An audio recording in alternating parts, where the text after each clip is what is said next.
but paved the way for us to be the care workers we are today. Through their care, we are here continuing the legacy of phenomenal care workers. If you would like to take a moment and put your name, your pronoun, your industry, as well as your location in the chat. We also have a check-in question. As we look back at our history, think about the care workers in your life, whether it's a family member, your favorite teacher, or phenomenal care worker in history. Put their names in the chat to welcome them in the space and celebrate their lives today. Later in the program, we will have time to hear a few of their stories. As we gather in our space to celebrate our history, let's just take a moment to take a nice deep breath. And I'll be passing this over to Courtney. We'd like to thank everyone for being with us this evening. And it's great to see each and every one of you. As we think of what our care workers have done in the past and the ones that we are familiar with now, let's take a moment and show our gratitude. If you would like to, you can drop their names in the chat, or you can drop a reason why you're grateful for the domestic workers who have enriched and blessed our lives. And now I'll pass it on to Ms. Dolores. Thank you, Ms. Courtney.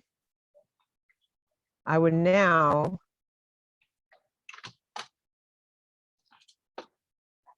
go into my grandmother's wish poem.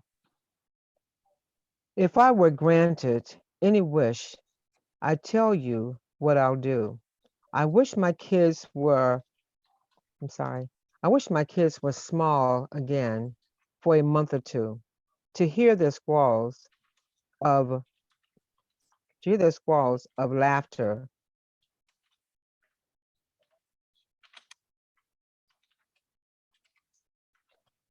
Okay, well, hold on one second. I had to just enlarge it.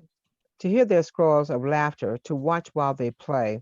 And when they ask me to join in, I'll not say, not today.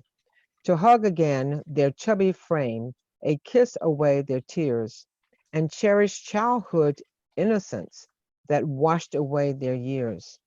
Then, when it's story time again, I'll stay a little longer to answer questions, sing the song so memories would be stronger. But time is callous, wish, merit, yet God, in his great wisdom, has given me another chance before I join his kingdom. The face may not be just the same, the name is changed, it's just true, but yet the smile, the radiance, reminds me so of you. God must have known that grandmas would need a chance or two for many little happy things she hadn't time to do. So God gave love to grandmas to equal that before that in effort embraces those little she bored. Thank you. Now it's time to play Who's Who. So get ready, everybody. Let's see what you know.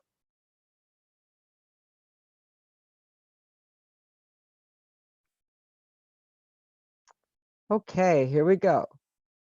These women became millionaires in the early 1900s by creating products that are still being used today. Who are they? Da da da da da. Hello?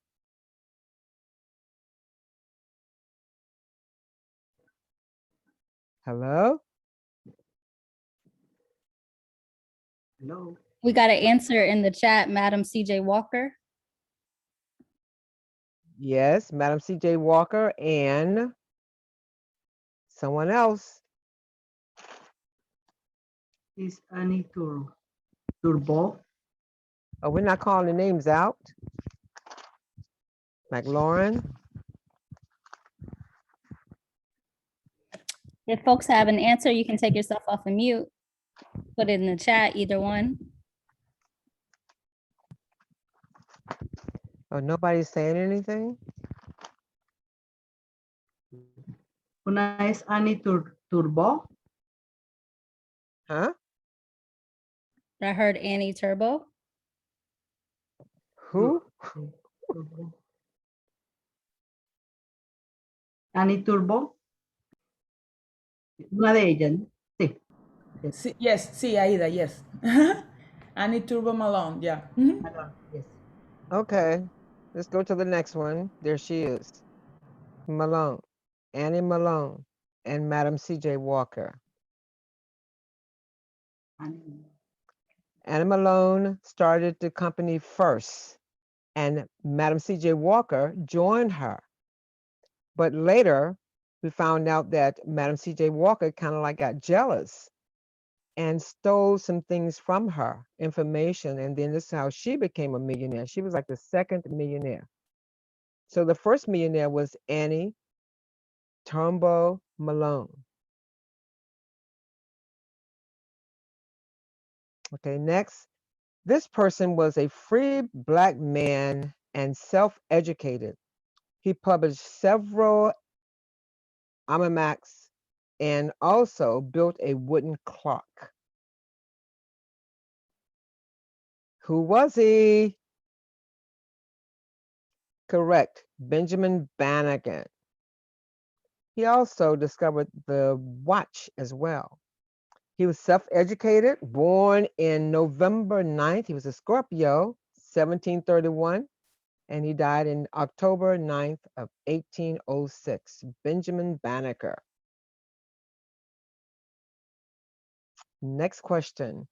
A gospel singer who was considered one of the most influential vocalists of the 20th century.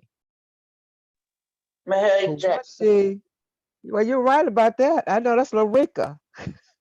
Mahalia Jackson. So correct. Born October 26, 1911, and she passed away January 27, 1972. And did you know that she was also a big influenced by Martin Luther King as well? But she was well known all over the world. Next, this is a leader in the civil rights movement and supporter of the Black nationalists.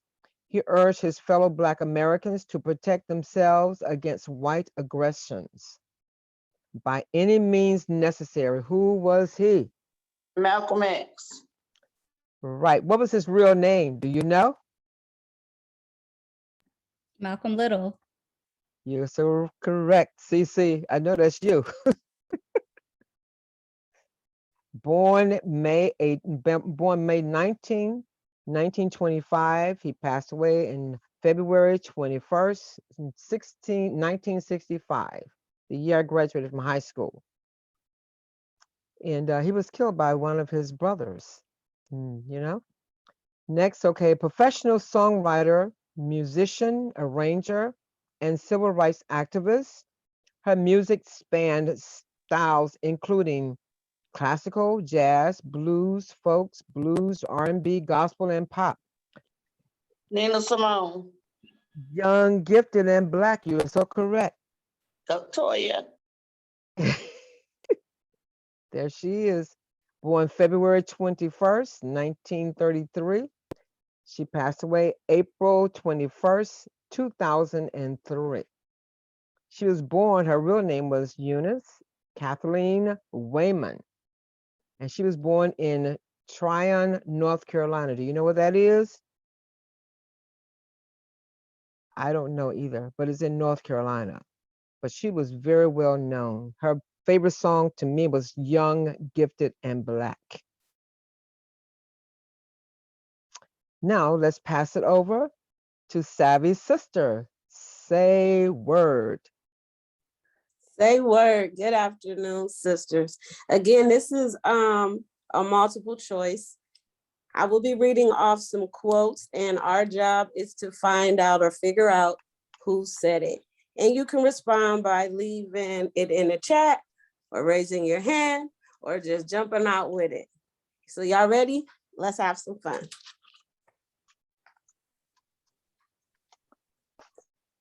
History has shown us that courage can be contagious and hope can take on a life of its own. So we want to know who said it best. A, Angela Davis, B, Oprah Winfrey, or C, Michelle Obama. C, Michelle Obama. Whoop, whoop. Very good, very good.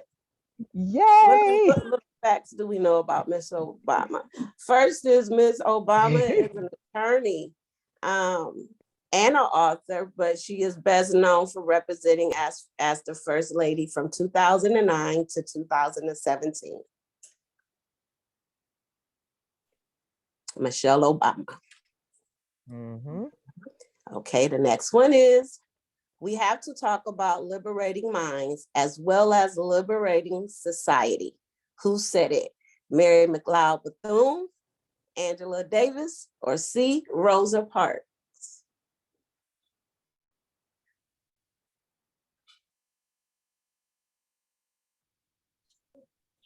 Was it Angela Davis? Was it Angela Davis? You want to show her? Let's see if she got it right. Mary McLeod Bethune. Uh-oh. Anybody else? Angela Davis. Yes, she was a political activist born January 26, 1944. She was a philosopher, yet best known for being a radical Black educator and activist for human rights. She is the author of over 10 books on class, feminism, race, and the U.S. prison system. All right, Angela. You guys are pretty smart. Okay, so the next one is, I found that every time I asked for permission, the answer tended to be no. So I had to make my own yeses. Who said it? A, Issa Rae, B, Catherine Dunham, or C, Savvy Sister?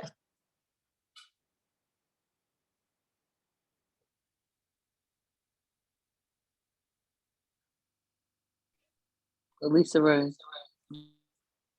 Issa Rae, you think Issa Rae said it? Anybody else? I'll take C. You take C? Bless your heart. That is something that I would probably say, but let's see who said it. Issa Rae, born January 12, 1985. Issa Rae is an actress, writer, and producer, best known for her HBO series, The Insecure. She uses her platform to bring attention to police violence and brutality against Black Americans and to advocate for women's rights. Way to go, Issa Jo Rae. Okay, so our next one is, I wasn't concerned about the hardships because I always felt I was doing what I had to do and not what I wanted to do. I wanted to do what I was destined to do. Okay, so who said it best? A, Stacey Moore, B, Catherine Dunham, or C, Deandra Clark?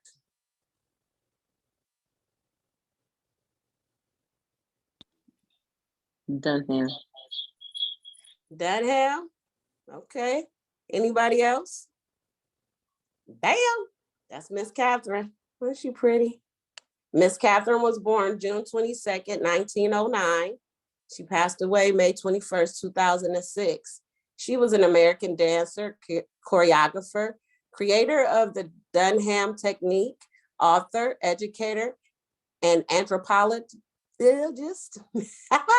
and a social activist. And there you have it, ladies and gentlemen. Miss Catherine Dunham. Okay, so we have another one, and it is, believe in yourself. Learn never to stop wanting to build a better world. Who said it?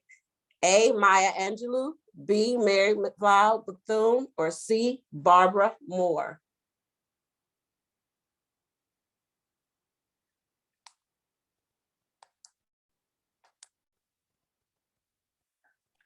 Maya Angelou? I don't know. Okay, that's a good. Anybody else? Maya Angelou. Maya Angelou, that's a good one. Let's see. It's Mary McLeod Bethune. She was born July 10th, 1875, passed away May 18th, 1955. She was an American educator, philanthropist, humanitarian, womanist, and a civil rights activist. Bethune founded the National Council of Negro Women in 1935. And there you have it. This segment is called The Care Before Us, and I'd like to pass it to Miss Sydney. Good evening, everyone. I am Sydney coming to you live from WEBID News.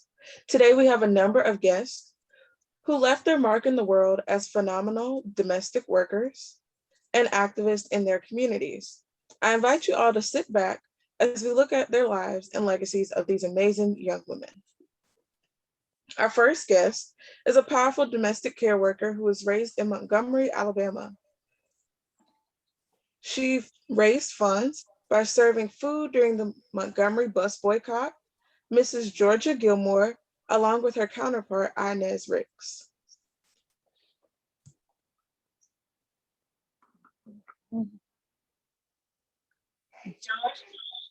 Hey, Miss Inez, how you doing? I'm doing, I can't complain.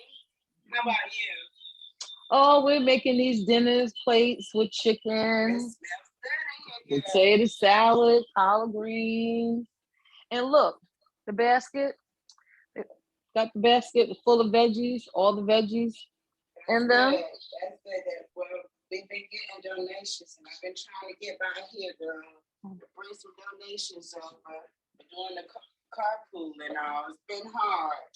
Girl, I know it's been so hard with these carpools and the boycotts and the buses.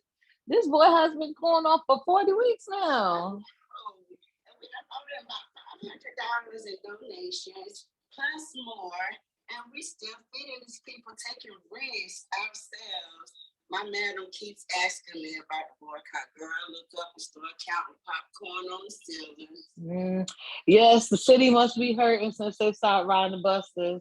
I can't imagine how the city's so long. I'm so tired, but I know cooking and feeding everybody helped making this whole thing happen. I tell you what, thing, girl, it's good to be here now so I can take a load off. I tell you what, 40 weeks, I ain't rode the bus in 40 weeks. My feet is tired. Me too, but you seen the men at the boycott the other night. How they was in front of everybody, act like they was running, everything going on. And we sitting here getting all the contributions. Yes, and we the ones who are running the town. They need our money, but they don't deserve our money. Did you ever imagine we'd be here today doing the work of our ancestors did, cooking, feeding everybody? That's why I'm gonna open up my own restaurant soon. We can't give up, girl. They need us. Well, we gotta go. We got place to feed. We got Martin Luther King coming over here and a group of people. So we gotta feed some folks today. Let's get these plates ready. We gotta keep the boycott. We gotta keep the boycott going. Gotta keep it going. Gotta stand for something. Don't stand for nothing at all.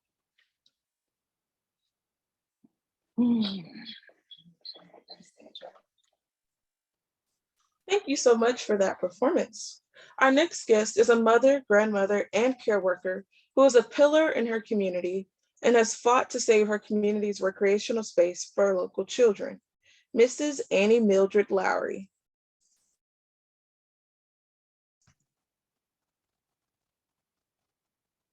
Hi, my name is Carlanita Gaston, and I'm doing Annie Mildred Lowry, my grandmother.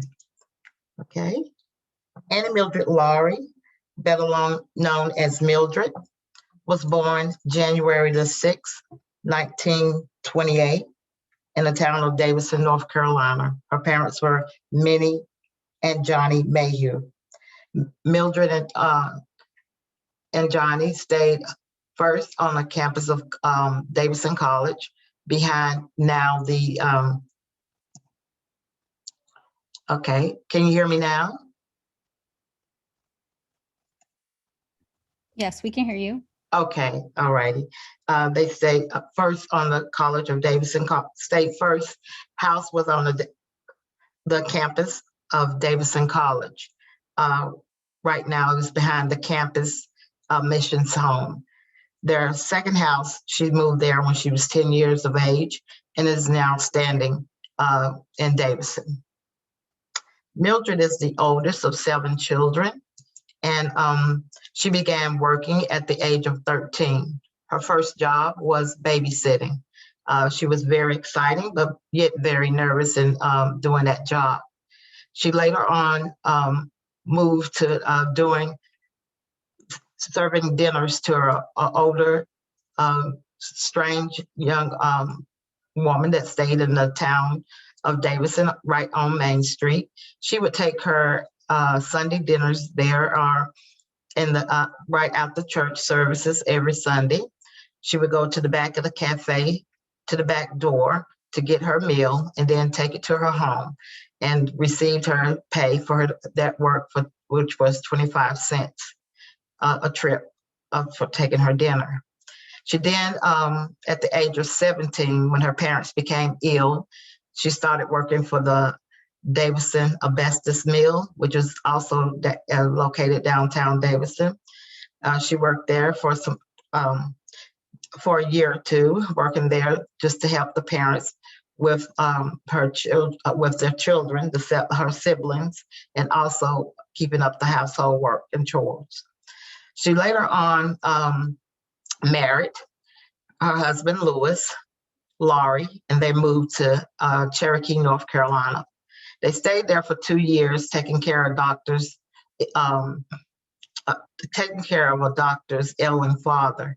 And after the 2 years period of time, Lewis and Annie Mildred moved back to Davidson, and there she began her career, her cooking career on a campus of Davidson College.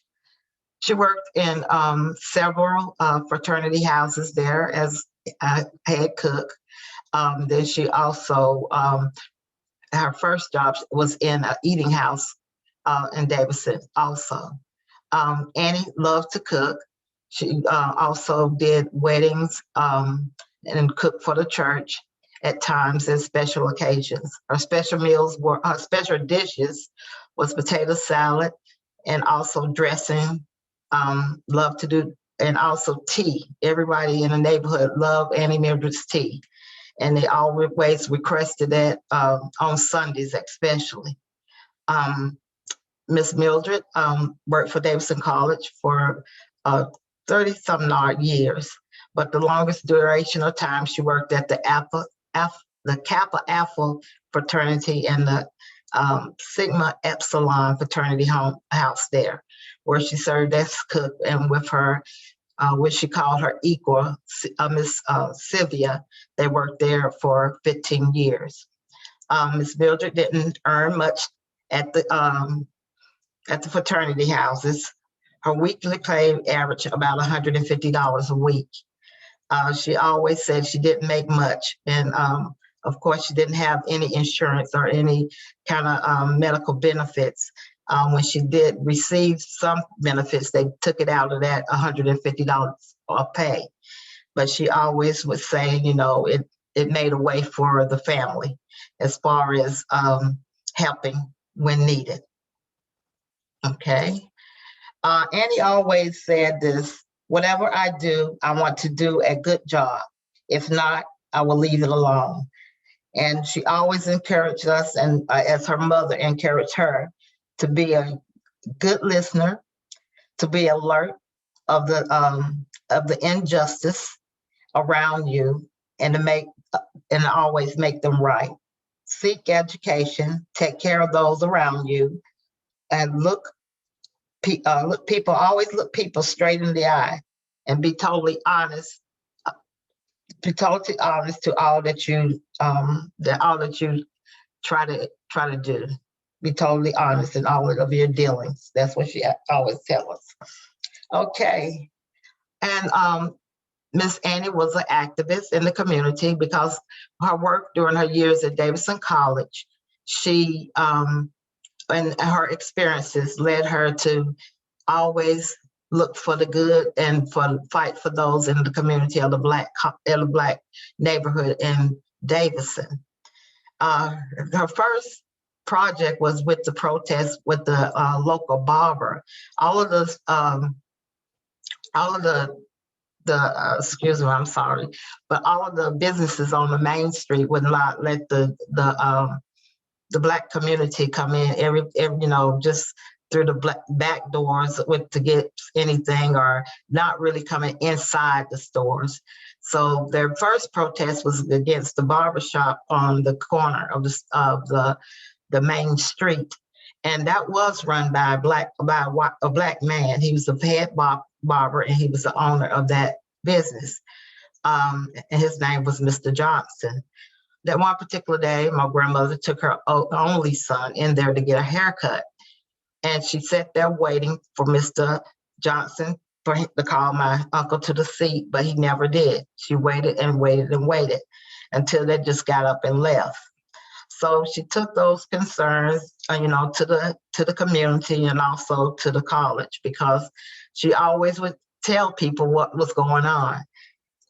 So at that particular time, some of the students there and the faculty, they stood with her in that fight against protesting against the businesses on the main strip of the Davidson, the main street. They always call it Main Street. And the particular first quest was the barbershop. At that time, the barbershop did close, and he did, Mr. Johnson did said it was because of the college that they closed his barbershop. He did write about it, and it was in the newspapers about, the unfairness of Davidson College toward his barbershop. But they gave him full immunity, in apology for what happened throughout that case. And he also was very upset with Miss Laurie, Miss Annie Mildred, about her quest in that fight against the injustice. Miss Annie Mildred also was a strong leader in her neighborhood. She always fought for the children in the neighborhood as far as getting the accessibility to more public education, as far as getting jobs and summer or recreational activities planned for them. She also was a fighter against getting fair housing in the neighborhood, because the blacks at that time lived in just one, they call it the alley. It was an alley between the tracks of the Davidson College into the regular neighborhoods. So the one thing that caused them to start it's called the Davidson Coalition now, but the start, the Community Development Association, was the poor housing that they were living in at that time. So they fought in getting fair housing, and she was one of the leaders in getting those fair housing done in the neighborhood. Also, Miss Annie Mildred, they have the Davidson Community Center, which is the A.D. Jenkins Center. She was the forerunner in getting that open for a recreational center for the youth and the young children in the neighborhood.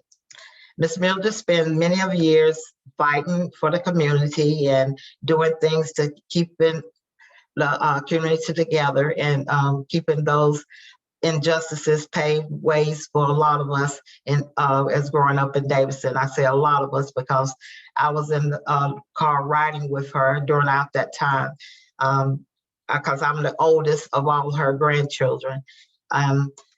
Throughout her years and time in Davidson College, she didn't go back much to visit, only 3 times after she retired.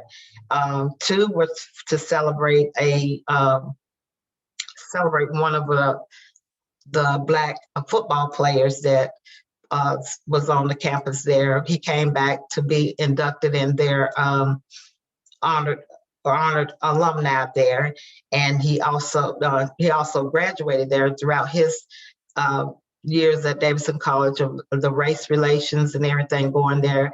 My grandmother was a big mentor in him staying there and for the periods of time that he was there, and then for him graduating there. She also returned back in 2013 to watch my daughter graduate from Davidson College. She was the first of our family to graduate from that, to go to Davidson and to graduate from Davidson. And she was honored from the community of Davidson College to be one of the first Blacks in the town of Davidson to be a graduate and to attend Davidson College. So my grandmother has left a legacy on all of us, and we do love her, and the community do always come back to visit her and come back to see Annie and pay, homage for what they've done and what she's done in their lives. So that's Annie Mildred Lowry. Awesome. Thank you so much, Ms. Carlanita. Mhm. Next, we have a beautiful care worker and hardworking mother from Akron, Ohio, Mrs. Barbara Renee Moore. Thank you, Sydney.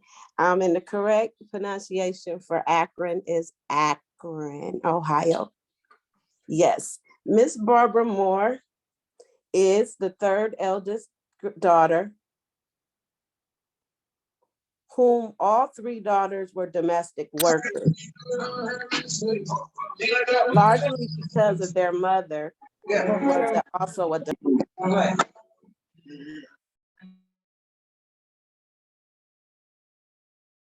Sorry, Miss Abby, you're on mute. Can you come off of mute? Uh-oh. Okay, can y'all hear me now? Yes. Okay, great. Sorry about that. Miss Barbara Moore is the third eldest daughter, whom all three of her sisters and siblings were domestic workers, largely because their mother was a domestic worker. As a little girl, Miss Barbara was looked after by her older siblings while her mother worked as a housekeeper to support their family. Growing up and hearing stories of how Barbara was such a nurturer, she was the kind of kid that loved to help people, especially her elders. As a teenager, Barbara became a candy striper. Over the years, Barbara worked a variety of other domestic jobs, such as a housekeeper. She worked as a daycare teacher in her church. She was a leader. No, she later became a CNA and caregiver. She took pride in her work. She loved being a helpmate. She won many awards for being an Employee of the Month. I have been told many times how my mother was a blessing to all who knew her. She rarely called off for work, or was she ever late. She was a stickler on respect, being prompt, being prepared, and being sanitary. She believed in helping others. When she walked into a room, she brought that infectious smile with her. You could always count on my mom to be there and to lend a helping hand anytime and for any occasion. My mother, Barbara Moore, was more than just a daughter, a mother, or grandmother. She was a domestic worker. In fact, she was the best domestic worker that I have ever known. Fun facts about Barbara: she was a huge Cleveland Browns fan. She loved to party. She loved to cook. And she was really, really silly. Whew, sorry, y'all. And she was, like I said, she was the best caregiver I've ever met. My mother often told me and others that your life is your eulogy. What will people say and remember you most by at the end of the day? Thank you.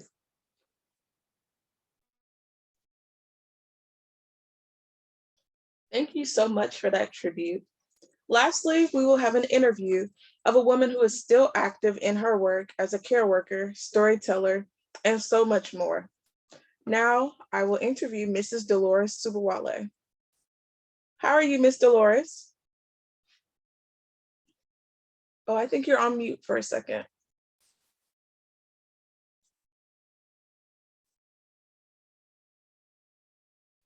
I'm doing fine today. What about yourself? I am good, thank you. So I want to go ahead and get started. If you can just tell me a little bit about your childhood and when you first encountered domestic work. Thank you for asking. My childhood, I was born to James and Rosalie Carr, November the 11th, 1946. I'm the 7th of 11 children. My father always said, I don't have much, but I have a lot of love. We were poor, but we were happy. My mother, her mother, my two sisters, they were all domestic workers. And my mother worked for this white family where she did the cooking, she did the cleaning, bathing the children, and a lot of other things that she did. And she only made like 50 cents a day. Can you just imagine 50 cents a day, which equal up to $3 a week? So, but they still managed, and what they had to do to take care of the family.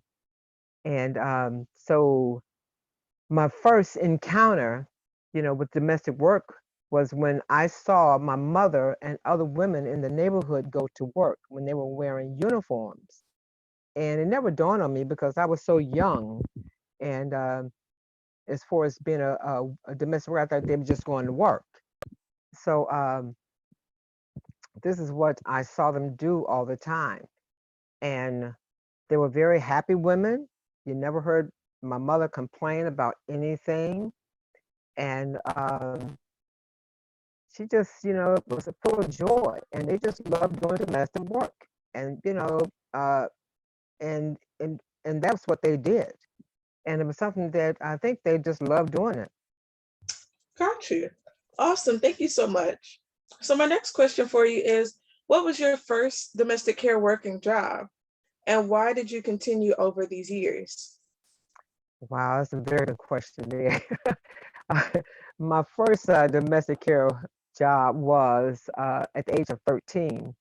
And I was a candy striper working for Mercy Hospital. And doing that job, I emptied bedpans, brought water into the rooms to make sure the patients had water. I fed them when they couldn't feed themselves. And I read to them and just, help the nurses out. When they needed something, they would send us out to go get it. So that was, to me, domestic work. And also, I had to work for the nuns at St. Peter's Church here in Charlotte. And we had to wash windows, and we just clean the house and mop the floors. And, that was domestic work, but I just looked at it as being just working. But I never thought about domestic work until, I learned about it later on in life. And later on, as I got older, after I graduated from high school, I attended Central Piedmont Community College, where I majored in child psychology and business and early education. And I worked in the after-school program at Irvine Avenue School.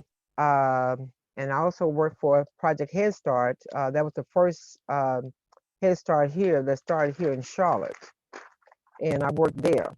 And the pay wasn't really that well, but it was okay because I was living at home with my mother, with my parents. And so I just continued working as a domestic worker in healthcare and working because it was something that was needed, and it fulfilled my ancestors' legacies, put it like that. And because they were all domestic workers back then. And I now work for Go ahead. excuse me. Okay.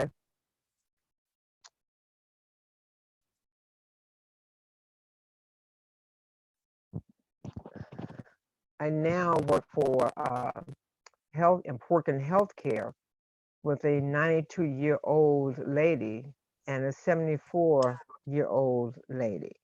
And the 74-year-old and I went to school together.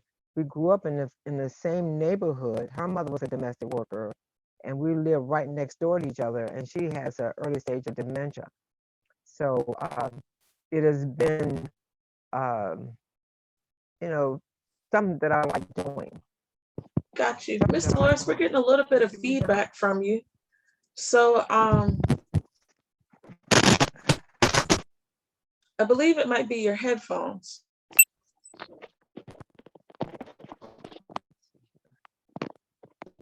Can you hear me now? I'm not too sure. Try it one more time. Can you hear me now? I can hear you. Is anyone else able to hear? It sounds a little worse. So if you put your headphones in, I think the problem is Let me put those back in. I'll put them back yeah, in. when you move too much, I think is when you get the feedback. Okay, I think that's what it is. I was just like moving. Okay. Yeah, so just try to be still.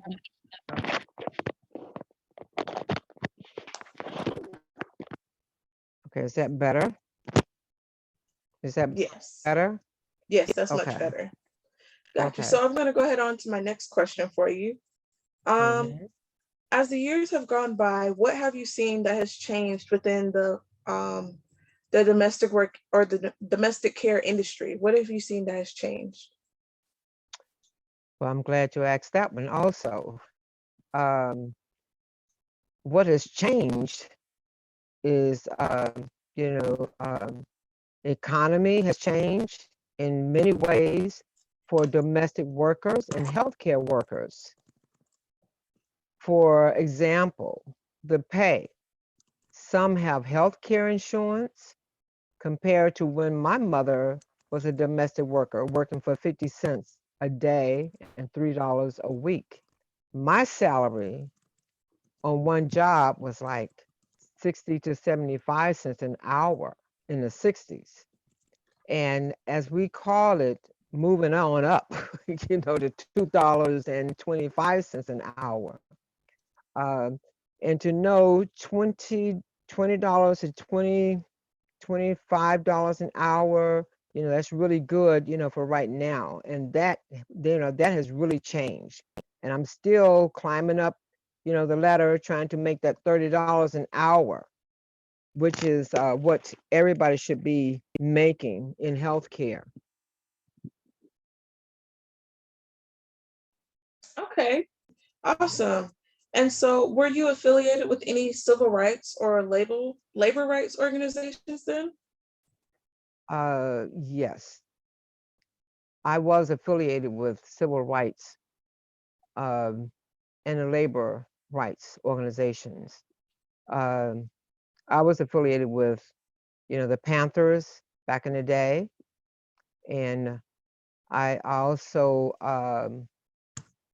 worked as a volunteer on campaigns like for Reverend Leake and for Mayor, he's running for mayor of the city of Charlotte. And then I also worked as a volunteer for Harvey Gantt, who was the first Black mayor here in Charlotte. And I also worked with Vi Laus, who is the mayor now. And I also got to meet people like Congresswoman Alma Adams, and I met the governor, Roy Cooper, and Senator Joyce Waddell, and Senator Majid, and I met a lot of city council people, during the time I was doing a lot of things. I'm still doing a lot of things now. I'm working for, I'm also a member of the Black Women Caucus, and also a member of the NDWA, which is a wonderful organization that I believe in. And I'm still doing silver duties, trying to figure out the rights of domestic workers, trying to help them to move forward. And my daughter is also a domestic worker. She has her own cleaning service, and she has looked at that. And coming from our family, this is what she loves to do. She loves to clean. So she just started her own business, and now she has a a great set of workers that's working for her, and she pays them well. She gives them what they deserve, which is a very good salary. And I thank her for that. Awesome. And my last question for you before we wrap up is, what do you hope to see in the future for care workers? Wow. Okay. That's a very good. Thank you for that wonderful question. My hope for care workers of today is that they are paid a salary to the extent so they won't have to work 2 and 3 jobs to take care of their families and to get health care insurance. Also, when they see an opportunity to move up, they should be able to do that with no problem whatsoever. It's available on their jobs. And they can also own their own businesses and get respect and get paid what they deserve, $20 to $30 an hour or more. That's what I see for the future for domestic workers. Awesome. Thank you so much. And this has been the conclusion of our care worker section. This is Sydney Ross for WEDIB News. And next, I will be tossing it over to Ms. Carlanita.